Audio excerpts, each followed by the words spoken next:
வணக்கம் நண்பர்களே. இந்த செடி பார்த்திங்கன்னா, இது வந்து பூவரச மரம்னு சொல்லுவாங்க. இது நிறைய பக்கம் பார்த்துருப்பீங்க. இதனுடைய காய். இது எதுக்கு ஆகுதுன்னா, வண்டு கடின்னு சொல்லுவாங்க.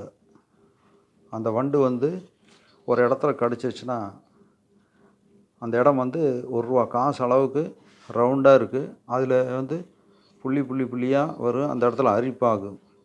அதுக்கு வந்து இந்த பூவரசம் காய் வந்து எடுத்து பறித்து பிச்சு பார்த்திங்கன்னா, அதில் மஞ்சள் கலரில் ஒரு திரவம் மாதிரி வரும், பெயிண்ட்டு மாதிரி.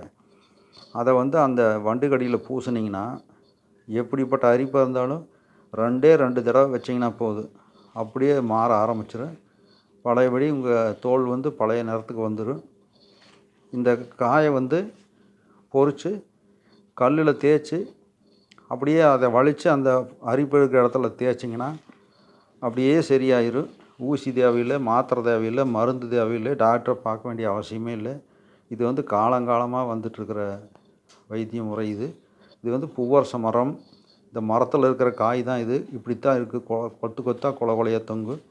பார்த்துக்குங்க. யாராவதுக்கு வண்டு கடின்னு ஒன்று வந்ததுன்னா இந்த காயை பொறித்து தேய்ச்சி அந்த இடத்துல பூசுங்க. 2-3 நாளில் ரிசல்ட்டு தெரியும். நன்றி, வணக்கம்.